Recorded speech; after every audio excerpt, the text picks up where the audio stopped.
modal auxiliary verbs. Modals are different from other types of verbs.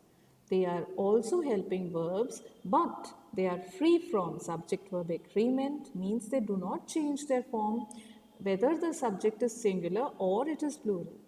And they are also free from tenses. They remain the same despite the above mentioned reasons. What is the function of modal auxiliary? They change the shade of meaning of a sentence. Changing a modal in a sentence may not make it grammatically incorrect, but it changes the shade of meaning. For example, I say it will rain means I'm expressing a certainty that it will rain. If I say it may rain, I am not so sure. I am expressing a probability. Let us look at some more examples that express the shade of meaning. If I say he can pass examinations, it exhibits his ability to pass examinations. But if I say he may pass examinations, it expresses a probability that he may pass or he may not pass. Let's look at some more examples. Here, the sentence is the same, but only by changing the modal, the meaning of the sentence undergoes a change.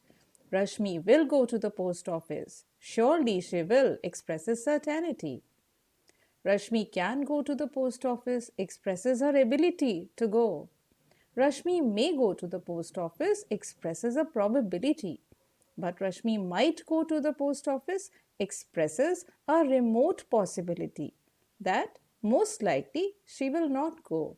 Rashmi should go to the post office expresses a strong advice. Rashmi must go to the post office expresses an imperative that she must. There is no other way out. Rashmi ought to go to the post office expresses a moral obligation. Let us look at the usages of the modal can. This same modal may be used to express different things. If I say I can cook, I am expressing my ability to cook. If I say can I go, I am asking for permission to go. If I say you can go, I am giving the permission to a person to go. Let us look at the different usages of the modal will. The modal will is used to express the future. If I say I will go to the market, implies that I will go in future. It implies that I have planned to do something. It will rain tonight suggests a prediction.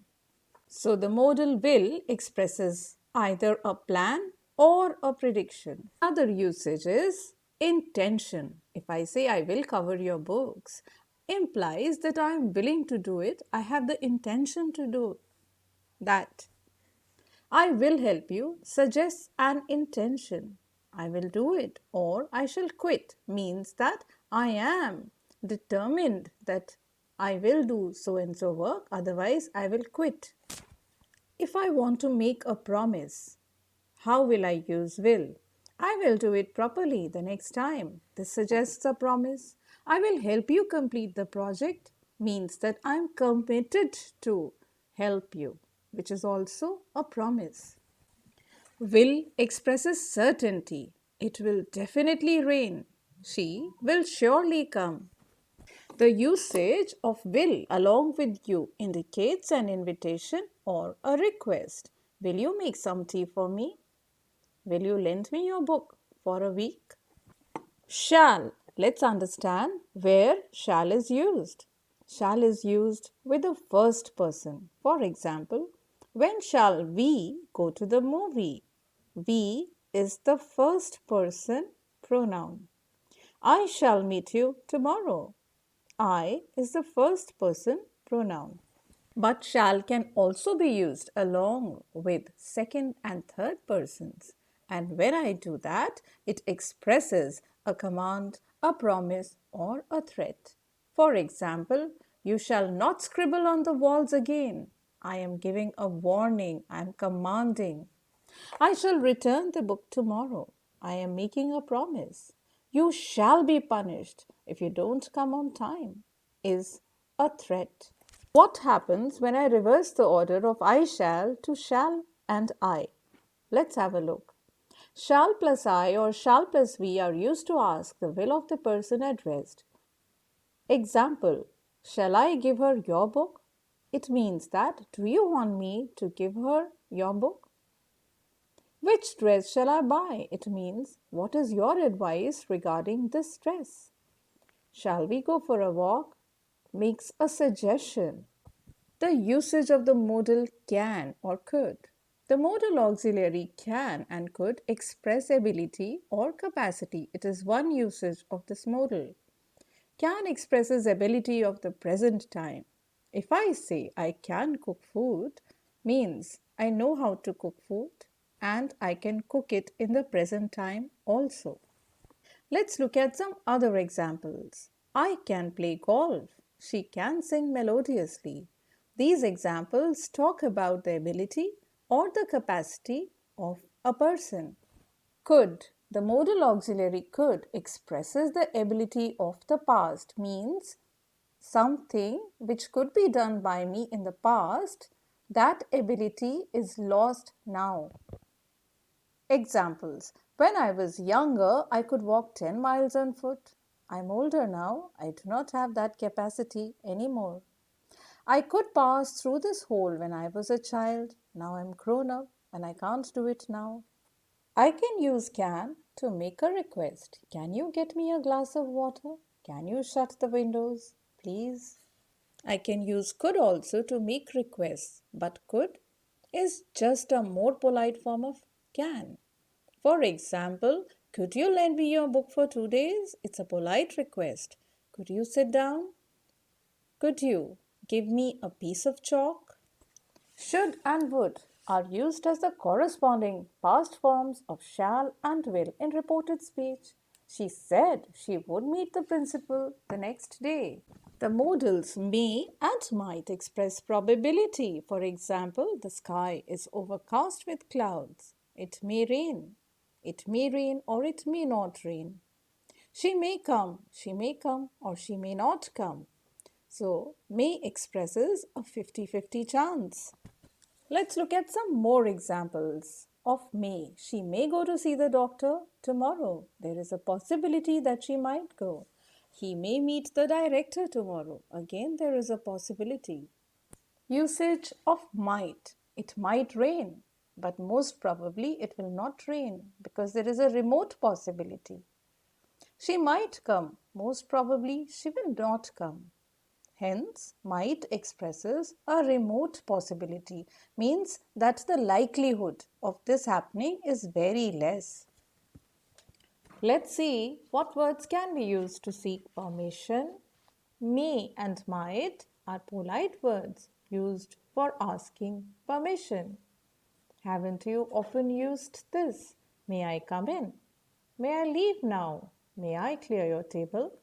Might is used in extremely polite situations. For example, might I show my presentation now? Let us look at the usage of can when it is used in question type of sentences, that is, interrogative and negative sentences. For example, can he play cricket? I am asking a question. He cannot run so fast. Let us compare the following. He cannot go there. He may not go there. Let us see what is the difference between the two. Cannot denotes impossibility, while may not denotes unlikelihood or improbability. It is not impossible, but it is difficult that it might become possible. Can and may both can be used for granting permission. For example, you can go, you may go. The modal may is also used to express a wish. For example, may God bless you. May all your dreams come true. We make use of should to give a strong advice or recommendation. For example, you should study if you want to score well. You should buy some gold for your daughter's wedding. I am giving an advice to a person here. The modal must is even stronger in tone because It refers to an advice that cannot be avoided. For example, you must take your medicines regularly. Otherwise, what will happen? You will fall sick. You must get your insurance policy renewed on time. Otherwise, it will lapse. So, it is a situation that is mandatory, it cannot be avoided. The modal would is used as the reported speech form of will or shall. She said that she would meet the principal the next day. She expected she would do well in the test. Some other usages of would are: it is a polite form of will. Would you attend the meeting tomorrow? Would you hold this for me? They are both polite forms. The modal would can also be used. The modal would can also be used to make wishes of the future. Let us first see how we make wishes of the present time.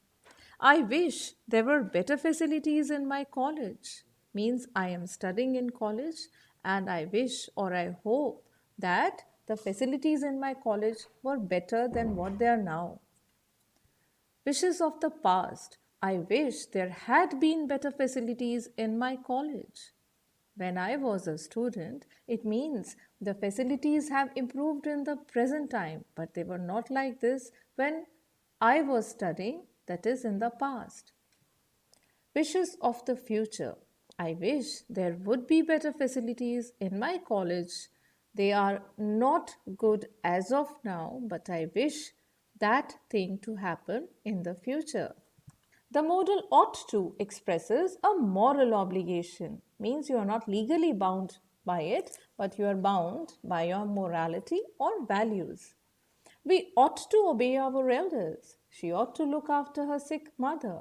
We ought to do our duty. You ought to work hard to get a first class. Ought to can also be used to express probability. For example, the instructions given by the faculty member ought to be useful, expresses probability. Used to, the auxiliary used to, is used to talk about habitual actions of the past. For example, I used to play golf every week when I was a boy. It is a past habit. I do not have this habit now. Need expresses necessity or an obligation. When need goes with do, it does not have the S or ed forms. For example, I don't need to use those medicines. Do you need to go there? Let us see the usage of need along with the to form of verb, that is the infinitive. With the to form, that is infinitive, it takes the forms needs or needed. One needs to be cautious while driving. Dare. Dare is an auxiliary verb which means brave enough. It is generally used in negative and interrogative sentences. For example, how dare you take my book? As an ordinary verb, dare means challenge.